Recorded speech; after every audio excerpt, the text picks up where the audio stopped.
In my last video, I went through exactly what a reboot of the first FNAF game would look like if I were put in the driver's seat of the franchise. The response to that video has been overwhelmingly positive, and so I thought I'd waste no time and hop right into a sequel. You guys had a lot of thoughts regarding some of the changes and updates I made to the first game, so I tried to keep all that feedback in mind when tackling the second game. In case you missed my first of these reboot videos, I'm going to reiterate that this reboot universe that I'm making is drawing inspiration from, but not beholden to, the old lore. Any references made to classic FNAF games or books are done for fun and also to use them as building blocks for a new lore, which hopefully feels a little more cohesive as it's being planned from the very beginning. So if there's something here which is inaccurate to the original, rest assured that it's a change I'm making intentionally, and that very much applies to this game, as this one is going to be a much more severe overhaul than the first video.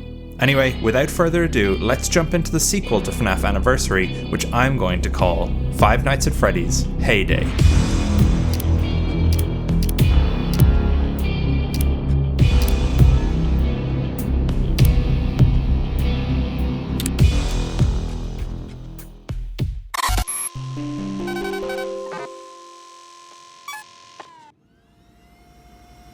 Good evening. We notice you're here after hours. Putting in the overtime, eh? Good for you. Afton Robotics always appreciates the hard work and dedication of its employees. It seems that you're attempting to perform maintenance on Error. Would you like a hand with that? Good. Glad to be of assistance. If you have followed procedure, Error should be waiting on the platform upstairs. Please activate the retrieval button on the maintenance console to get started.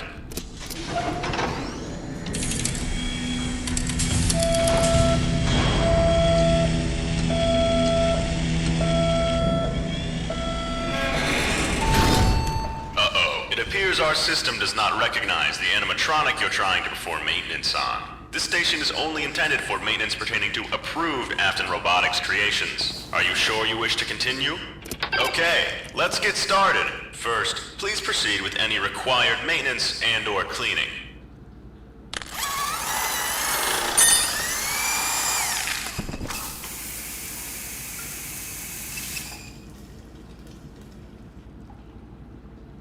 Good job. Error looks good as new.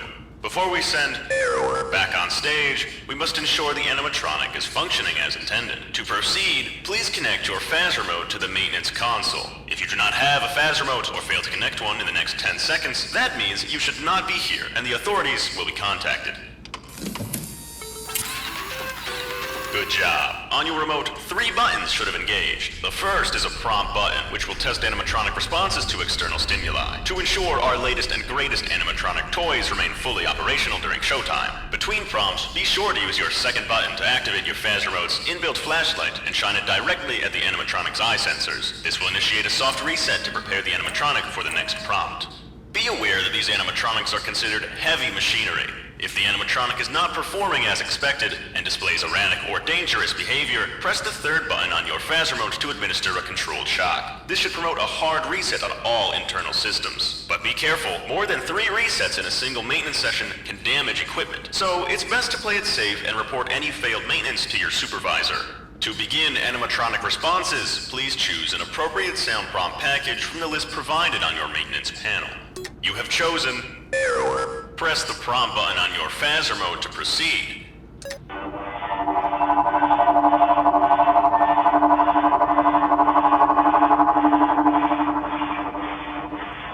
Please use the flashlight as instructed and document results on your maintenance panel.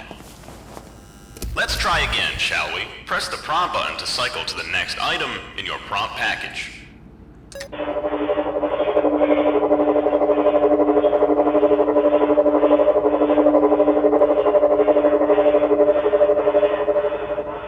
Please use the flashlight as instructed and document results on your maintenance panel.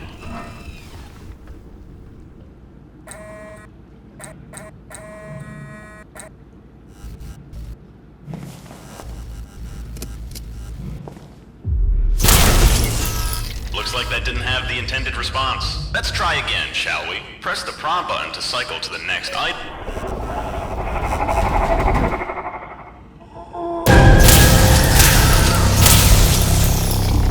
You have used more than the advised 3 shocks. Please submit this maintenance report so you may be appropriately reprimanded. Thank you for submitting your report. Punishment will be doled out swiftly. Please clock out and return home. We probably won't be seeing you again, so just in case, thank you for your mediocre service and have a fantastic life. Maintenance minigames. This style of gameplay was first introduced to the series back in Sister Location. In that game, it was Funtime Freddy's maintenance section, and it became a huge aspect of the sequel Pizzeria Simulator in the Salvage minigames. If you're familiar with the latter, you'll know I'm taking heavy inspiration from that game for this one, and if you're worried about using too many of these elements too early in the series, I can assure you that if I ever get to rebooting Pizza Sim or Sister Location, I'll make sure to update those minigame sections to make sure these parts don't feel redundant. The reason I decided to use this scenario as the opening for the game is for a couple of reasons. First of all, the player is introduced to a few gameplay elements before they're required to use them in the base game, which we'll talk about those more in detail in the next few sections. And secondly, this is a tone setter for both our characters and the world. This cold, bureaucratic treatment of things that are supposed to elicit wonder and excitement in children is off-putting, especially when there's obviously a lot more going on here than we may first realize. As with the first video, more will be revealed in the lore chapter later, but for now, let's talk a bit more about this new and improved Freddy's that our reboot will take place in. In the original FNAF 2, the pizzeria was lauded as a new location much larger than the first game's map, with new state-of-the-art technology and overall an improvement in the company. So the first change that I'm making is that for story reasons, I thought it would work if the FNAF Heyday building and the FNAF Anniversary building were actually the same one, just many years apart. To make this idea work, I ended up going backwards from my Anniversary map layout to design this new building from many years earlier. Obviously, FNAF 2 is a much larger location, so I needed to keep the base of the future map and expand it outwards. So, for example, what will eventually become the security office and the prize counter was once an entryway to the pizzeria, which wraps around a serving counter in the dining hall, connected to the kitchen, which remains in place. There's also a designated employee lounge next to these spaces for floor and kitchen staff to relax on their break. The dining hall remains mostly as it was, but the main stage, which exists from an even earlier version of the pizzeria, has been cordoned off, and the new main stage is to the right of the room. Where Pirates Cove and the wraparound arcade will someday stand is actually the location of this game's security office, which looks out onto the dining hall. Parts of the building which are left unutilized in 1993 actually expand this space into becoming a set of hallways which lead to new bathrooms, 3 party rooms, a secondary kitchen, specifically used for private parties, and the manager's office. The safe room is also yet to be cordoned off, so it's now accessible from both sides, one door to the back room and the others to the manager's hallway. Considering our restrooms are located down here now, we have this space behind the stage which is going to be converted into the new Kids Cove and arcade spaces. Oh, and because we're going to be situated in the new security office off here to the left, we're going to be looking at the pizzeria from this perspective. Of course, we can't get a real feel for this new pizzeria without actually jumping in and seeing what it looks like for ourselves.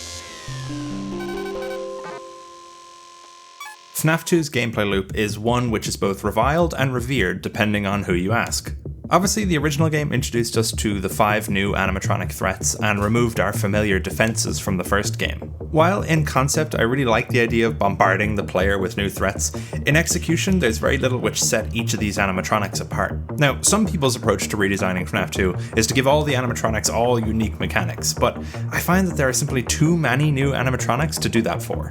So, instead, I thought that giving the player new defenses and stronger threats would be an interesting way to go about tackling this game's fresh cast of animatronics. But why listen to me ramble on when I could have the man himself tell you?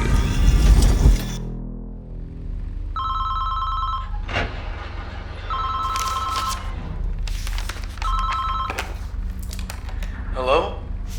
Hey, Jerry, it's Ralph. If you're hearing this, it means I've figured out this voicemail thing. You know, new renovations, new systems, and hey, new night guard. It all went smoothly today for the opening, so let's hope that continues with your shift. I'll be honest with you. Nights at this place can be pretty boring, but uneventful is exactly what we're going for. Now, apologies for this, but I gotta do the whole manager thing, you know. Hello and welcome to the new and improved Freddy Fazbear's Pizza, a magical place for kids and grown-ups alike where fantasy and fun come to life. Congratulations on your new summer job as a nighttime security guard. This building has been fitted with state-of-the-art security and surveillance technology, which has been designed to assist you in defending and maintaining Fazbear Entertainment property. And yourself, obviously. They didn't write that. I'm adding that. All of these security features are accessible to you through your Afton Robotics' patented Handycam unit. Our new line of animatronic performers also serve as Fazbear certified technological officiators of youth security, also known as toys. I swear they always come up with the name before the acronym. Sorry.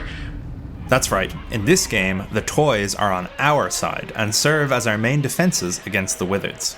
Now, we'll discuss this full office overhaul in a minute, but for now, let's focus on how these toys work. Our new line of toys can be directed through your Handycam unit to obstruct or distract any potential threats to Fazbear property. Yeah, there's just a bunch of technobabble after that, so I'll skip over it. Basically, Bonnie and Chica make a bunch of noise, and Freddy deals with threats head-on. Using your camera map, you can move the toys animatronics from room to room, where each will carry out their own specific function. As Ralph mentioned, Toy Bonnie and Chica make a lot of noise, which you might be able to guess means they act as lures. Each toy has a short cooldown, which means you can't just spam them from room to room, so you have to be more strategic about their placement. Bonnie and Chica also only lure their withered counterparts, so you can't use them to completely disable all animatronics. Hey, over here! We'll make sure the toys are only active when their respective Withereds are out and about, so Toy Freddy won't be in use until Freddy gets up from the safe room. Speaking of Freddy,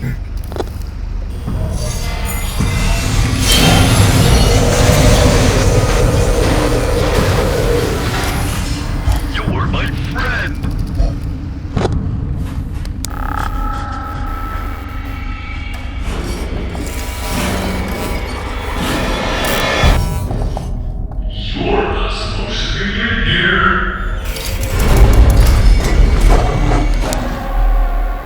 Now, you might be wondering what inspired this change, and it was honestly my rejection of FNAF 2's lack of importance in the cameras. In the original game, the puppet's music box required the player to only ever stay on that camera in later nights, and there wasn't honestly much need to know where the animatronics were. As long as you were ready to put on your mask, you could pretty much avoid each of the animatronics besides Foxy, and he's down the end of the hall, so you're almost encouraged not to go on the cameras too often. With Heyday's toys system, the player needs to keep track of the Withereds and make sure that they're managing their defenses well. They have to be ready to move Toy Freddy into Withered Freddy's paths, or to set Bonnie up nearby Withered Bonnie to make sure that he's slowed down on his way to the office. If the animatronics ever do make their way to the office, we're keeping our mask and flashlight mechanics intact from the original. From the desk-mounted console, the player can retrieve their Faz remote from the maintenance section and use the flashlight to stall animatronics that make it to the hallway. This console can also be used to charge the flashlight, as it will have a lot less battery than in the original version. In the event that the animatronics ever actually make it to the office, we can pop on an old Bonnie mask, I wonder where that came from, and wait for the animatronics to go about their business.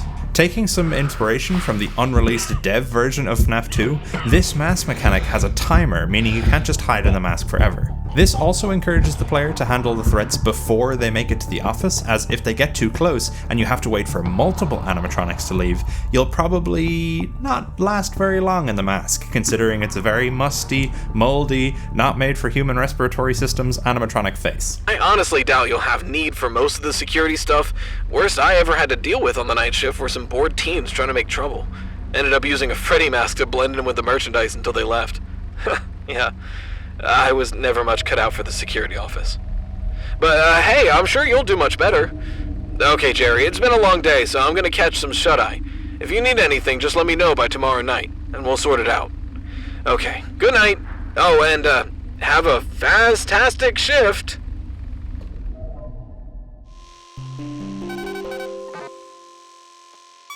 Both the Mangle and Withered Foxy are some of the most iconic elements to come out of FNAF 2, with Foxy's light sensitivity and Mangle's mangledness. First of all, let's discuss our poor disassembled pink and white friend, Mangle. If you've seen my sister location theory video, you'll know that I proposed that this toy Foxy wasn't a toy at all, but instead a holdover from the previous location. Understand that this will be the case for my reboot timeline. This version of Foxy isn't actually a Foxy at all, but instead a new member of Freddy and Friends named Funtime the Fox. Funtime's supposed to be more kid-friendly and able to be played with, so she's a bit more malleable. Any amount of force just causes her to pop apart. Stops them from crushing any kids that might get caught in the joints. Not that that would ever happen, of course.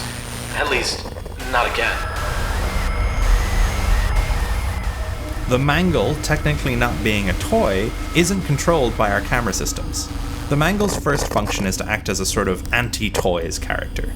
When the mangle is in a room, that camera will be glitched and full of static, just letting us catch glimpses of the twisted mess of animatronic parts. This also means that the toys cannot be sent to that room.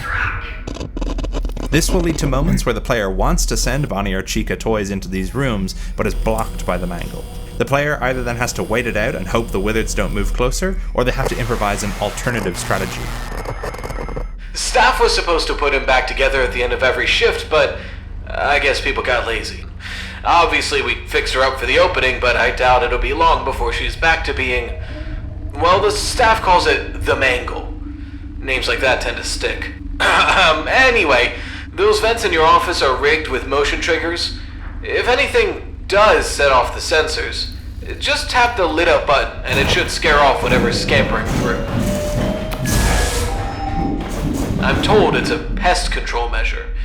A bit overboard if you ask me. As the nights go on, Mangle will try and make its way through the vents toward us more frequently and will move more quickly, making it a mad dash to zap her before she makes it into the office. If the player isn't quick enough to catch him with these controlled shots,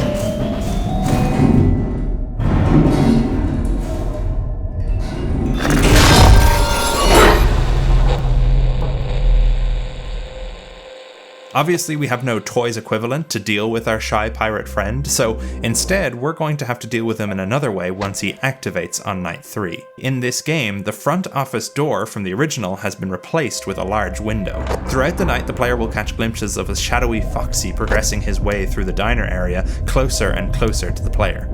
The player will have to be prepared to flip the switch next to the office window to turn on the main lights, which will freeze the pirate fox in place. This way we keep our light sensitivity for Foxy intact without losing his more unique approach to attack from the original. It's also a subtle reference to the fun with plush trap minigame from FNAF 4, which I always thought was quite cool. This version is definitely less punishing than that game, with a much larger window, pardon the pun, to catch Foxy in.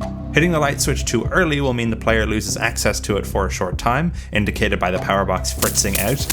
Again, another pun, sorry. Obviously, we don't want that to happen, as if Foxy gets too close and we don't have the switch to shut him down,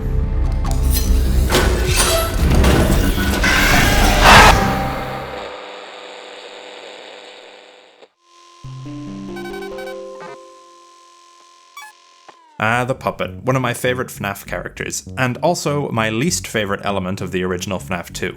As terrifying and intriguing as she was back in 2014, the puppet's mechanics in the original game left a lot to be desired.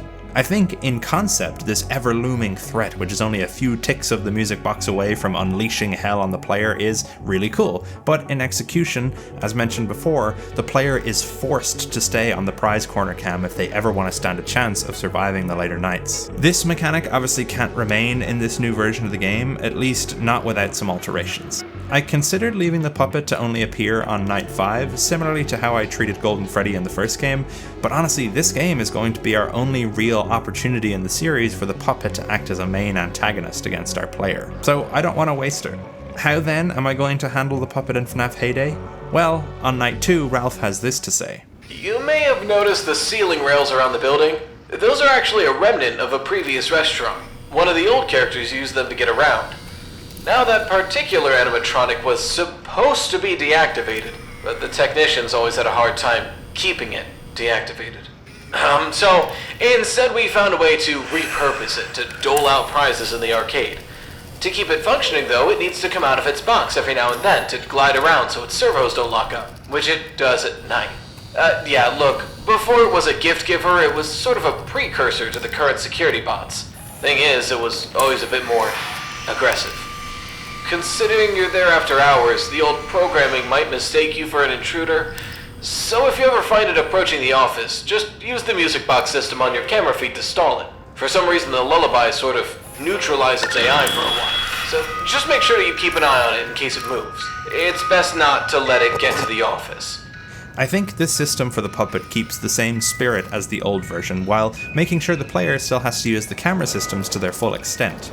The puppet is much easier to keep in place than the other animatronics, but letting it slip away from its current position will mean it's one step closer to nabbing the player. This ups the tension and means the player will be panicking more and more as the puppet's inevitable crawl towards us progresses. Now, you might be wondering, what will stop players from just keeping the camera on the puppet the same way as they did in FNAF 2? Well, not much honestly, but the point is that the rest of the camera system is equally as important. As mentioned before, the Withereds still have to be monitored throughout the night, so yes, while you can sacrifice using the cameras to keep the puppet at bay, it means you're not able to deal with the other threats as efficiently. The most effective strategies require a balancing act of the cameras on all your threats, not just the puppet like in the original game. At least that's the idea. Those are all of our animatronic threats and defenses, so now let's move on to... Hey, what about Balloon Boy? Balloon Boy. Yeah, so in all honesty, I was really struggling to implement Balloon Boy in an interesting way for this game. My struggle was less to do with mechanics and more so how to implement him into the world in a diegetic way which made sense. I've settled on the following, but leave ideas down below if you think there's a more interesting way for him to be utilized. So, considering FNAF 2 actually introduces us to both Balloon Boy and JJ, the latter admittedly in a smaller role, I thought we might as well give them both a purpose. We've got 2 balloon characters, and 2 doors either side of us. So, in either hallway, BB and JJ are situated in slumped positions. Like the other toys, these 2 are actually here to help, in the most annoying way possible. Throughout the night, both characters have balloons which slowly fill with air. Side note, I know JJ isn't really balloon related in the original series, but anyway, once filled, these characters will hold onto their balloons until another animatronic enters their respective hallway, at which point... This is a warning system for players who are keeping too close of an eye on their cameras, or as a way to help out players struggling with the mechanics. Or, and this is my favorite part, as a way to startle even the most locked-in players. Okay, so the first night is never usually that bad in any of the games, so I'll play... Once these balloons are gone, they're gone. You could potentially have a system where they replenish, but I don't want it to become a case that you just have to wait for the balloons to pop throughout the night to know where the animatronics are. Anyway, now that those little mechanics are out of the way, let's discuss how everything comes together on Night 5. Night 5 starts as the prior 4 have, a call from Ralph addressed to Jerry. Except this time, Ralph's not alone. Hey, Jerry? I wanted to call and let you know that after your shift, I'll need you to pull all the day and nighttime security footage from earlier this week. I can't say much, but there's been somewhat of an investigation going on. Nothing to worry about, just routine stuff. Yeah, no problem. Whatever, man. Hey, look, I'm really glad you called. Did someone turn on those old robots in the back? Like the originals? I don't think so. Why, what's up? Look, I know this is gonna sound crazy, but they're not in the back room anymore. What? They're moving around the place. On their own? Yeah, look, I don't know why or how, but the duck seemed like it was trying to get into the office and... Chica's a chicken, Jerry. Hence in the name. Whatever. Look, I used the new one to keep her away like you said on the voicemails, but she's still coming closer. Hey, keep calm. Everything will be alright. I know those old ones can look a bit spooky, but there's honestly nothing to worry about. Even if they did make it to the office, they'd probably just sing you happy birthday. I don't know, man. They're freaking me out. Oh, God. Freddy's gone. He's... Okay. Whew, he's just standing there. Ralph, I think you were right. He's kind of cute up close. Not really. Oh, wait. What's coming out of its eyes? Suddenly, the phone cuts off with another ringing. We answer. Hello? Hey, sir. Hope your first week is going well. Sorry I haven't gotten a chance to call before now. Things have been a bit hectic on my end. Ralph, I've been listening back to your calls from last week. From last... Oh! Sorry, sir. I didn't realize they were still on the system. I thought it got wiped every week. Evidently not. Why are you interrupting my night, Ralph? Right. Well, pardon my asking, sir, but what on earth are you doing there? Didn't you get the memo? What memo? The building is on total lockdown. This investigation has gotten really out of hand. They're saying someone might have used one of the old spring suits. You know, we have a couple in the back. And I want to say, sir, that I made it very clear that nobody's supposed to touch them. But they're saying, if someone did use one, it might have something to do with all the recent reports. I'm aware, Ralph. I've been speaking with the police. I doubt this is what you want to hear, but they're saying we're probably gonna have to end up closing for a while. With all the panic and the new animatronics acting up, it's probably for the best. I promise I'll handle everything best I can. But for the time being, I recommend you finish your shift and try not to touch anything. It might contaminate evidence. I'll call you in the morning and update you. Just, please don't touch anything. Okay. Good night. Suddenly the phone becomes garbled. The console on the desk spurs to life. Attention, power levels unstable. The following systems are experiencing malfunctions. Music box, toys remote communication systems, Chica, Bonnie, Freddy. The others are under my protection. Let's see how you score. With no protection at all. The animatronic toys can't help you any longer.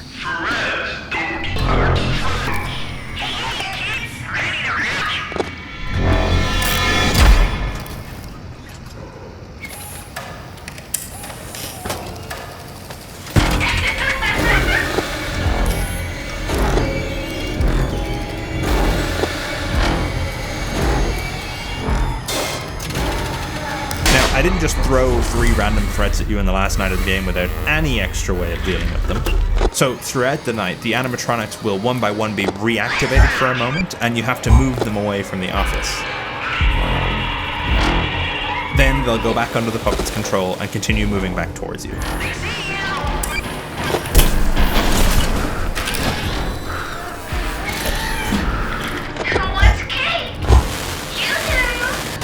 All the while, we've still got the Withereds approaching us, and the puppet will slowly be moving closer to the office. She's preoccupied by controlling the toys, so she's much slower than on other nights, but her advancement is clear and direct. Eventually, the puppet reaches the office by 6 a.m. You shouldn't have come back.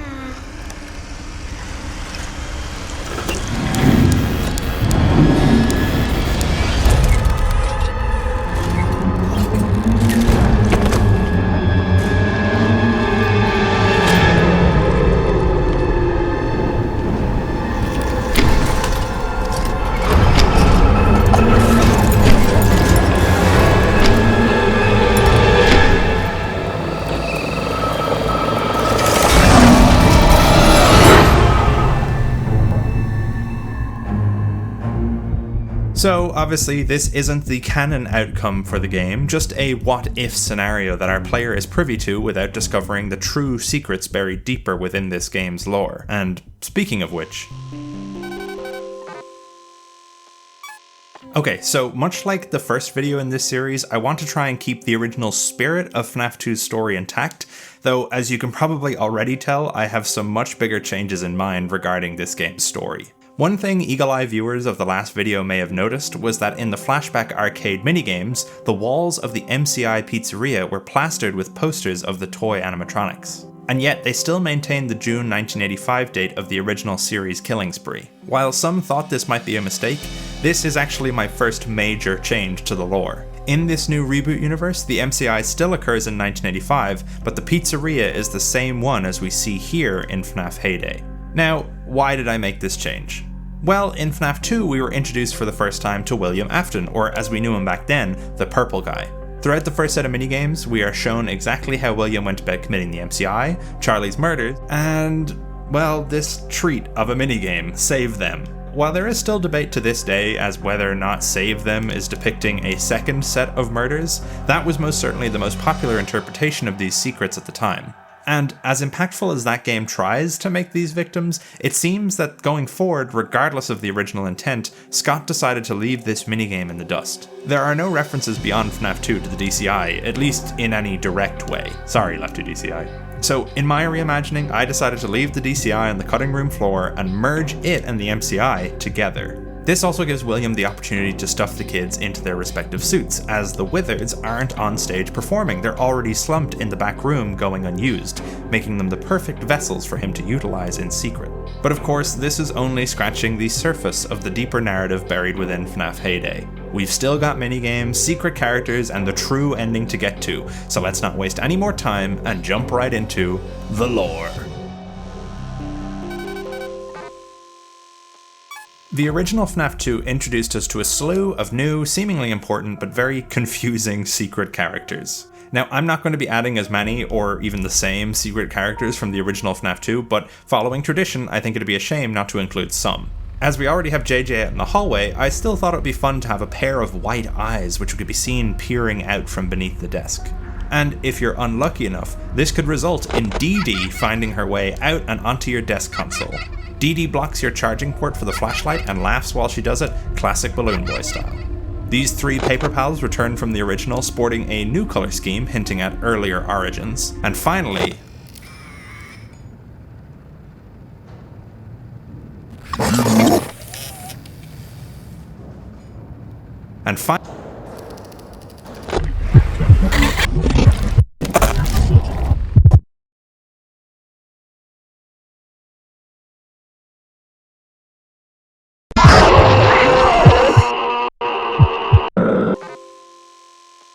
As is true of most FNAF games, FNAF Heyday will also include a custom night, accessible after beating the game. Different challenges will reward players with different unlockables, some of which will appear on this shelf in the player's office. You can see them displayed in the extras menu, or you can interact with them in-game. Hey kids, welcome to Fall Fest. I'm Bomb Bomb Buddy, and this who-hoses hand up my back is a wonderful video.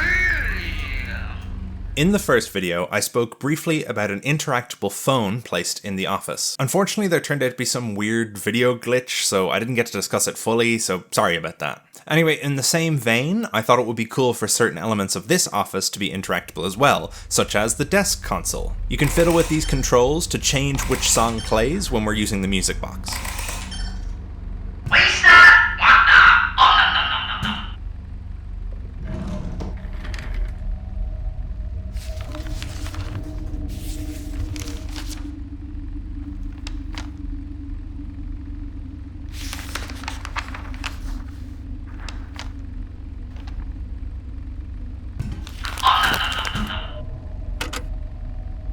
This will allow us to listen to audio logs found throughout the game. However, as I'm sure you can tell, we've got no tapes to play. Now, obviously in the full game you'd be able to find tapes and listen to them, but unfortunately I didn't have time while making this video to actually make any tapes to listen.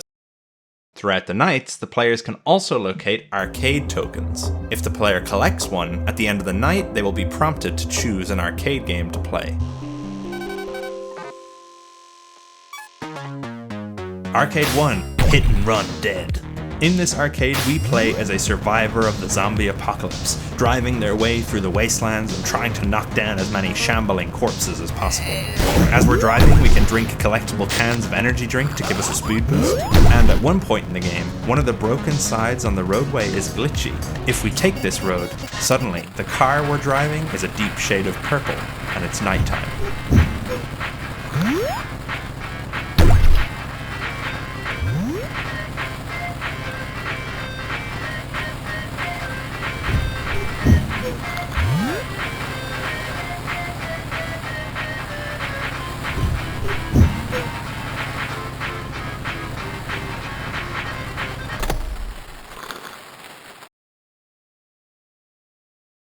Arcade 2, Malacca. In this arcade, our goal is to place obstructions in the way of monstrous creatures which are crawling their way out of the ground, like Whack-A-Mole meets Tetris. We want to make sure we don't block the way out for survivors, otherwise we get stunned for a moment. However, if we decide to block 3 survivors in a row and let all the monsters out, the game glitches.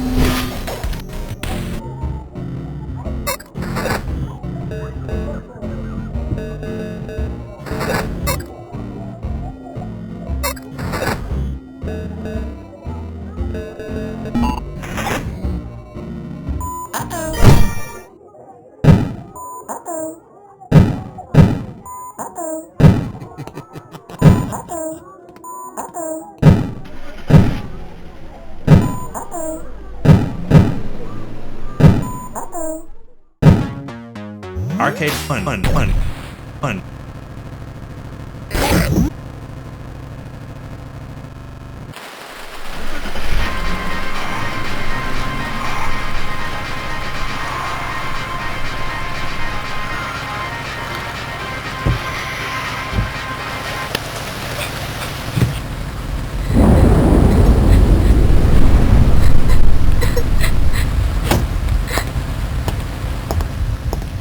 Uncle Bill? What are you doing outside, dummy? You can go round the front. I don't want them to put me outside again. What about your puppet? Or does Daddy's machine not work? It's okay. Kids can be so cruel. Uncle Bill, Yes, Charlotte. I'm sorry about what happened. The other kids, they say it was my fault. They said if I hadn't been such a B-word, I wouldn't have made Mike angry. And if he wasn't angry, he wouldn't have done it. But it doesn't make any sense. I didn't do anything. I was trying to help. It wasn't my fault.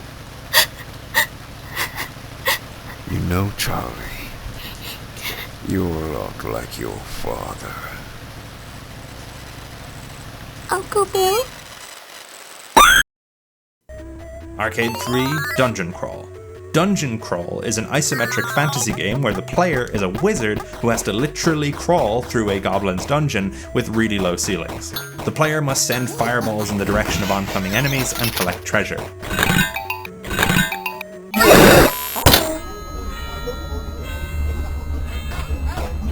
I'm the Marionette, but you can call me Mary. Please remember to treat other guests with respect. Please remember to treat other guests with respect.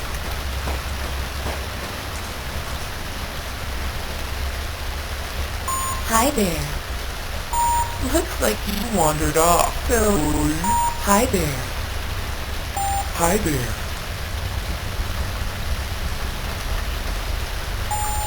This is way too fun.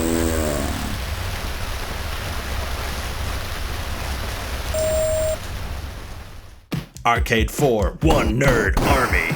This arcade is a classic side-scrolling beat-em-up. We play as a scrawny, pencil-pushing dork who's finally stepping up and fighting back. However, we have to be careful as we only have limited stamina, so we can't face all these threats head-on. We can use our special hide ability to blend in with our surroundings and let the thugs pass us. If we use this ability and never attack a single enemy,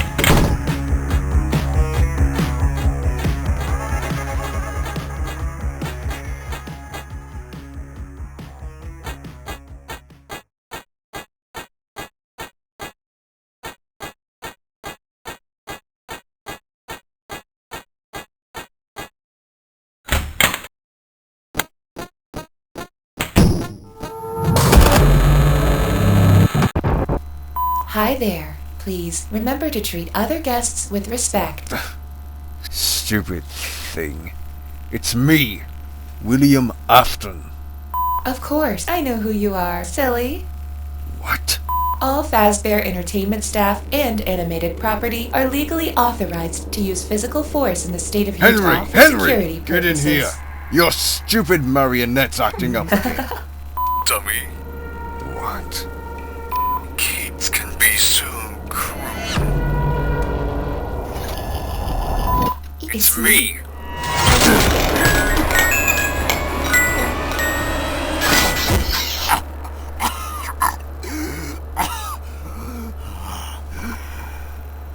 What a sweet lullaby. Charlie, Charlie, Charlie. That was our missing link from the first game. We got to learn the truth behind the missing children, but we couldn't yet identify what made this spindly, zebra-striped monster crawling around the vents so special. But here it is, the truth of William's first murder. Obviously there are still details left up to speculation, but the bulk of what happened to Charlie before and after her death is now revealed. William's fascination with the supernatural begins with Charlie, a crime of passion that results in a decade's worth of horror.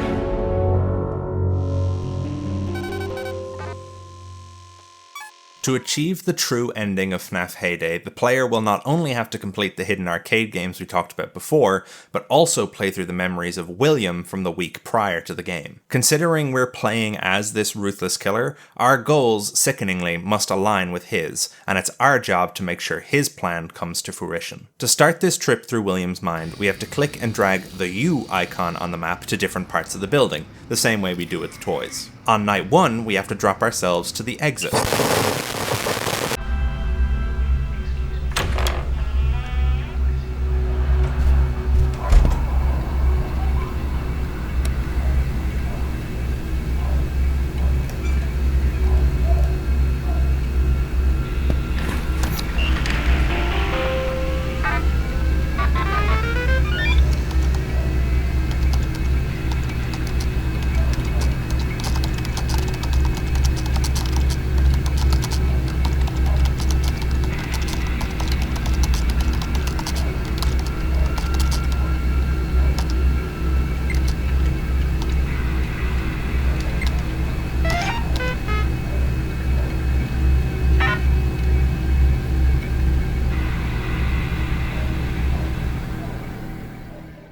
On night 2, we have to bring our icon to this small room at the end of the hall outside your office.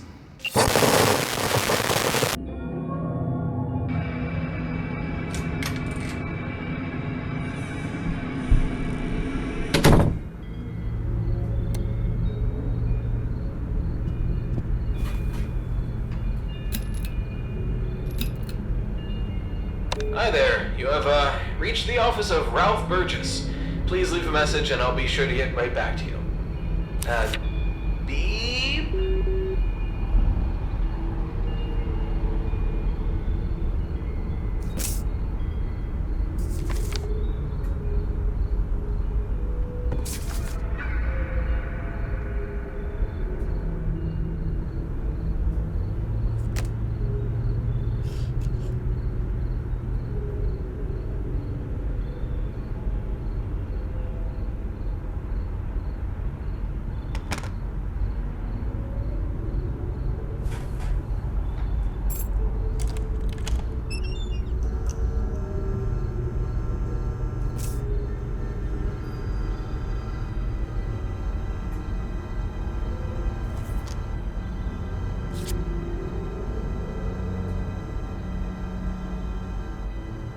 This bonus item we've just unlocked will come into play later, but for now, let's keep our focus on the rest of the memories. On night 3, we drag ourselves over to the employee lounge.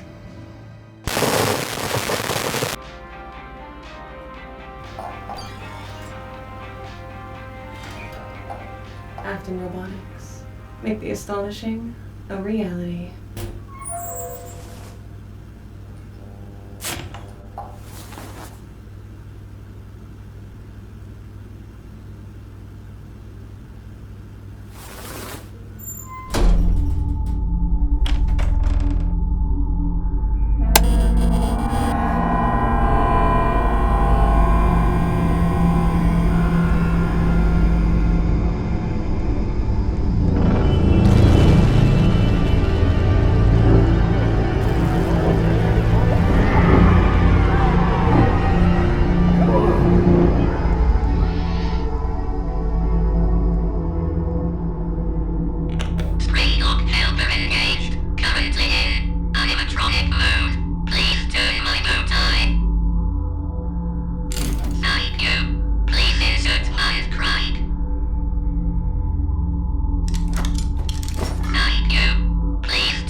Finally, on night 4, we drag our icon to what will eventually become the janitor's closet in FNAF Anniversary, but here, it's something else entirely.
With all evidence of William's crimes erased, and the blame pinned on someone else entirely, Night 5 will begin with a secret maintenance session. Throughout the week, we perform maintenance on Freddy, Bonnie, Chica, and Foxy.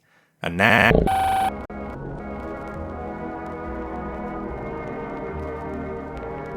Good evening. We notice you're here after hours.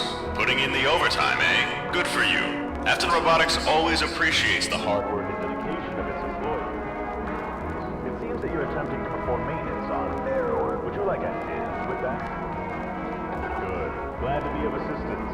If you have followed procedure, should be waiting on the platform upstairs. Please activate the retrieval button on the maintenance console to get started.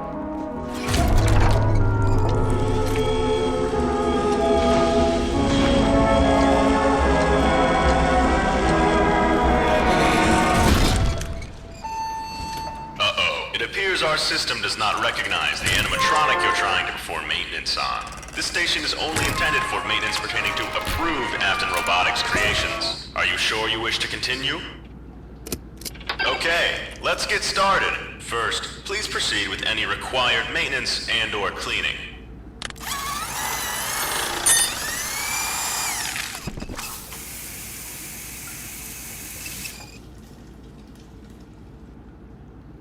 Good job. Looks good. Good job. Let's try again, shall we? Press the prompt button to cycle to the next item in your prompt package.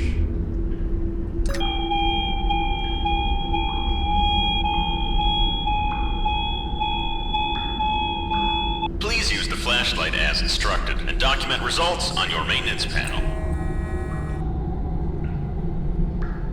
Seems like this animatronic isn't responding to your prompts. Whatever maintenance you performed has either been unsuccessful or has damaged the animatronic further. Please report this failed maintenance to your supervisor so that a more competent employee may rectify it.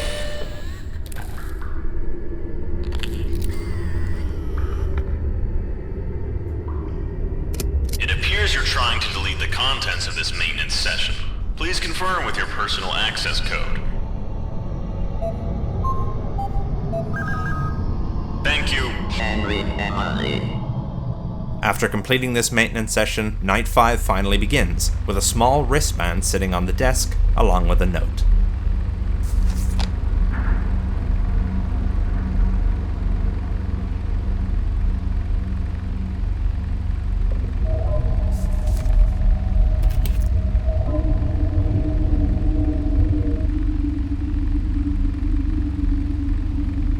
Everything is now in place, and William's plan can finally come to fruition.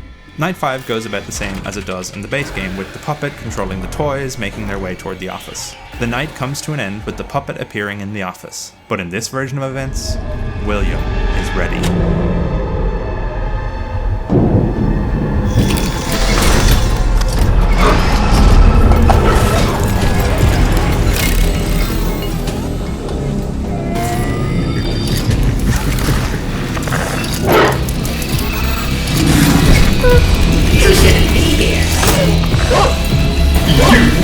You lost!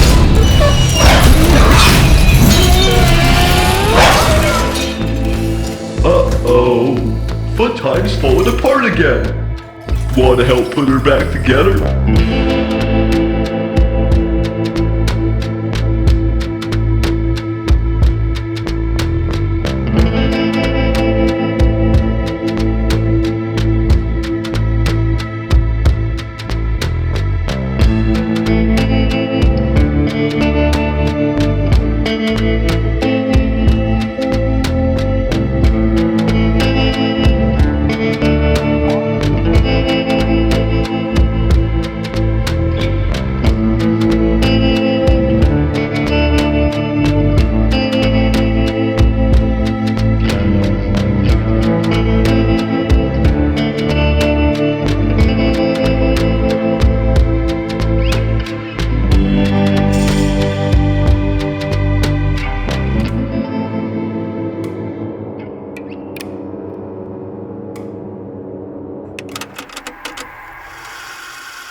Please state your name for the record.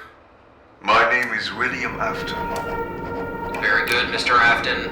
Now, do you mind telling me where you were on the night of June 26th?